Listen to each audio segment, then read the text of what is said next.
सबसे पहले एक बार पुनः आप सभी को धन्यवाद देता हूं, खास करके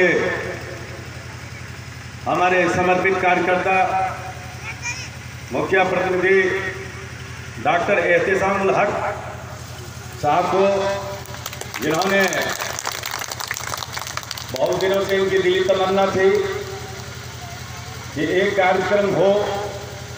ऐसा सुअवसर भी हमें प्राप्त हो गया कि माननीय उच्चतम न्यायालय के दिशा निर्देश के आलोक में आज हम यहाँ पर आए हैं।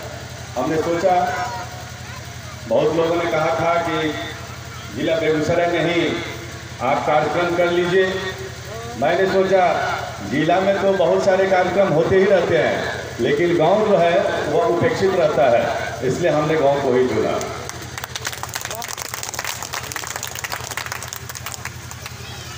परम आदरणीय इस सभा के अध्यक्ष मंचासीन सम्मानित डॉक्टर साहब डॉक्टर दिवाकर सिंह जी, डॉक्टर गोपाल मिश्रा जी, हमारे समर्पित विद्वान अधिवक्ता श्री सूर्य कुमार झा जी, प्रसिद्ध समाज सेवी एवं हरदिल अजीज दिलीप सिन्हा जी, इस पंचायत के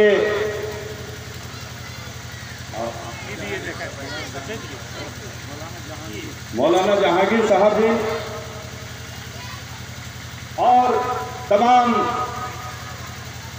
बुजुर्ग सम्मानित व्यक्ति, हमारे अभिभावक सदृश व्यक्ति और भारतवर्ष की आधी जनसंख्या के प्रतिनिधित्व करने वाली हमारी माताएं बहनें, साथ ही साथ हमारे न्यायालय से आए हुए प्रिय सहकर्मी, मीडियाकर्मी, साथ ही साथ अंगरक्षक एवं थानेदार। आज यह जो अवसर आया है उसमें क्या था कि लीगल सर्विसेज कैंप लगाना था। लीगल सर्विसेज कैंप और लीगल अवेयरनेस कैंप दोनों में थोड़ा सा अंतर है। लीगल सर्विसेज कैंप जो होगा उसमें है कि विधिक जागरूकता शिविर के तहत एक सेवा भाव से जो विभिन्न प्रकार की सरकारी योजनाएं हैं और उसमें कैसे लोगों को जो है उनको सहायता और सेवा प्रदान किया जाए। साथ ही साथ इसलिए हमने सभी जिला के तमाम पदाधिकारियों को पत्र भी लिखा है, लेकिन थोड़ा सा अफसोस होता है कि उनकी उपस्थिति थोड़ी सी कम है, लेकिन जो भी आए हैं हम उनका हृदय से इस्तकबाल करते हैं। और उन्होंने बताया है कि योजनाओं के बारे में बहुत सारी योजनाएं हैं, जैसे कृषि पदाधिकारी हैं, उनका एक बैनर भी लगा हुआ है, विभिन्न प्रकार की योजनाएं हैं।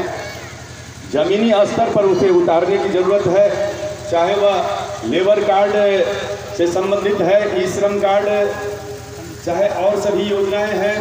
उसका गरीब व्यक्ति, शोषित व्यक्ति, पीड़ित व्यक्ति को कैसे सस्ता और सुलभ ढंग से सहायता मिले, सेवा मिले, इसके लिए हम जिला विधिक सेवा प्राधिकार की तरफ से आपको यहाँ से आश्वासन देते हैं कि अगली बार फिर एक बार शिविर लगाई जाएगी, जो कमियां रह गई है उसे सुधारने का प्रयास किया जाएगा। और हम इन पदाधिकारियों से इनका मोबाइल नंबर हम ले रहे हैं और उसके बाद लगातार हम संपर्क भी करेंगे। और यदि आवश्यकता पड़ी कि पूछा पटना भी अगर लिखना पड़ेगा तो मैं वहाँ पर भी सरकार को लिखूंगा, और जैसे भी होगा लिख करके और मेहनत करके आप गरीब लोगों को सहायता मिलनी चाहिए, सेवा मिलनी चाहिए। इस संबंध में बहुत सारी योजनाओं के बारे में डॉक्टर साहब ने आपको बताया है और हमारे सम्मानित पदाधिकारी ने भी आपको बताया है कि कृषकों का जो है पंजीकरण नहीं होता है या नहीं हुआ है, उनकी जो उपस्थिति कम है उसमें भी जो कृषकों का पंजीकरण कराया जाए। चाहे बीड़ी मजदूर है, बीड़ी कामगार है, उनको अगर उनके हक हुकूक अगर नहीं मिल रहे हैं तो आप हमारे पास जो है ना आवेदन दें, जैसे कि डॉक्टर एहतेसाम उल हक साहब ने एक आवेदन बीड़ी मजदूर के हक हुकूक के संबंध में एक आवेदन देकर प्राधिकार ने यह उठाया था कि उनके हक हुकूक को जो है स्थापित किया जाए, और श्रीमान आप इसमें जो है आगे तक कार्रवाई करें। हमने तुरंत उस पर जो है अपना फॉरवर्ड किया और आदरणीय डीएम साहब ने उस पर रिकमेंड करके आदरणीय मुख्यमंत्री जी को जो है पत्र लिखा और मुख्यमंत्री जी की भी चिट्ठी आ गई है, और आपको 25 करोड़ रुपया जो है ना आवास योजना के तहत आपको बेगूसराय जिला में वो दिया गया है, आपको बहुत जल्दी मिल जाएगा। आज हम इसके अलावा एक बात और कहने के लिए आए हैं कि 12 नवंबर 2022 ईस्वी को राष्ट्रीय स्तर पर मेगा लोक अदालत का आयोजन किया जा रहा है। इससे पहले हमारे सम्मानित विद्वान अधिवक्तागण ने आपको विस्तार से बताया था। मैं भी आपको बताना चाह रहा हूं कि राष्ट्रीय स्तर पर जो मेगा लोक अदालत का आयोजन हुआ है उसको सफल बनाना है, और 12 नवंबर 2022 ईस्वी को आप लोगों को जिनका भी अगर कोई बात हो, छोटे मोटे बात विवाद हो जाते हैं, क्योंकि समाज है तो समाज में मनमुटाव होगा ही, कंपटीशन की भावना होती है। अक्सर जो है ना भाई जैसा उन्होंने बताया, भाई आपस में लड़ जाते हैं। दिलीप बाबू ने बहुत शानदार ढंग से आपको प्रस्तुति करके बताया। तो ऐसे में जो विवाद हैं, बहुत सारे विवाद हैं, पति पत्नी के बीच विवाद है, भाई के बीच में विवाद है, गोतिया के बीच में विवाद है। उन सारे विवादों का निस्तारण करने के लिए जो सोचा गया कि एक अगर कोर्ट में आप जाते हैं तो कोर्ट में आपको ट्रायल के दौरान लंबी प्रोसीजर से आपको गुजरना होता है। थोड़ा संक्षेप में बता दें कि कैसे कोर्ट की प्रक्रिया चलती है, आप समझ लीजिए इस बात को, आप लोगों को भी जानना जरूरी है। आप जैसे 2 चैनल है, एक तो ये है कि ग्रामीण स्तर पर जो है मुखिया और पंचायत के प्रतिनिधि होते हैं, मुखिया जी, तो वहाँ अपने वाद विवाद को, छोटे छोटे विवादों को ले जाइए। और ग्राम कचहरी की जो स्थापना की गई है उसमें सरपंच की भूमिका होती है, तो सरपंच के पास आप ले जाइए। कोई सरपंच साहब जो है ना कोई विवाद का निष्पादन कराना नहीं चाहते। मैं आपको बता रहा हूँ, मैंने मीटिंग किया सभी पूरे जिला के बेगूसराय के जितने भी सरपंच साहब हैं उनसे मैंने मीटिंग किया था, और मैंने पूछा कि ये बताइए कि आप लोग जब दिन रात मेहनत कर रहे हैं तो हमारा परिणाम क्यों नहीं आ रहा है, डिस्पोजल क्यों नहीं होता है। आपके यहाँ न्यूज़ दिखा रहा है 0 सन्नाटा जिसको कहते हैं, कि अगर हम काम करें और परिणाम कुछ न मिले तो बेकार है। तो आप जब काम करते हैं तो हमको परिणाम भी तो चाहिए। तो उन्होंने बताया कि साहब कुछ अपने आपसी बात बताने लगे कि हम लोग वोट की तहत जो है ना हमको वोट करके आते हैं, और हम जब उन लोगों को समझाने बुझाने का प्रयास करते हैं, सुलह करवाने का प्रयास करते हैं, तो वो लोग क्या करते हैं, हम पर ही मुकदमा कर देते हैं। तो हम जो है अनावश्यक रूप से हम मुकदमा के झंझट में पड़ जाते हैं, कई बार तो हम भी पहुँच जाते हैं सर, तो कैसे हम करेंगे। इसलिए हम लोगों ने जो है और हाथ लगभग सरेंडर कर गए। तो हमने इस बार तय किया जब वहाँ पर डिस्पोजल ही नहीं हो रहा है और वो कोई प्रयास ही नहीं करेंगे, मुकदमे की डर है उनको, इसलिए जो है वो नहीं करना चाहते, तो इस बार उनका बेंच ही नहीं लगाएंगे। और हम उस पर जो फोकस करेंगे इससे अच्छा है कि और किसी पर हम फोकस करें।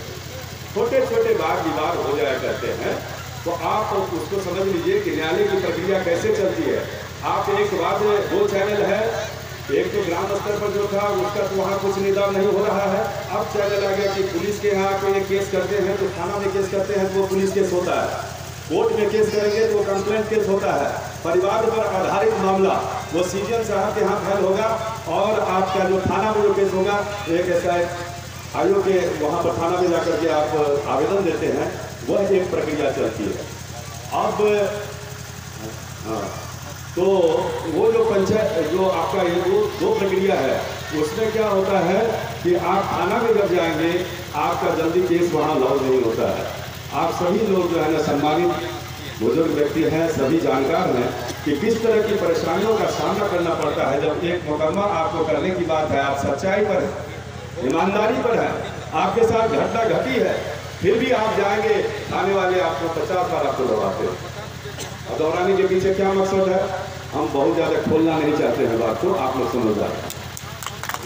और जो दबंग व्यक्ति रहते हैं वहाँ पहले ही पहुँच जाते हैं, और जो कमजोर व्यक्ति है, कमजोर इस सेंस में कि आर्थिक रूप से चाहे शारीरिक रूप से किसी भी प्रकार से वो बेचारा कमजोर है और उसके साथ घटना घटी है, उससे पहले ही जो दबंग कमजोर व्यक्ति है, मजबूत व्यक्ति वहाँ थाने में पहुँच जाता है, उसका पहले से ही वहाँ से बात होता रहता है। ये व्यक्ति जब जाता है वहाँ उसको मारकर भगा दिया जाता है। जब वह मार करके भगा दिया जाता है तो फिर दूसरा चैनल है हमारे यहाँ कोर्ट में कंप्लेन करेगा, वहाँ पर भी जाएंगे तो उसको वकील साहब जो है उससे पैसा मांगेंगे, क्योंकि कोर्ट में केस कैसे होगा, वकील साहब को फीस चाहिए। इसीलिए बनाया गया।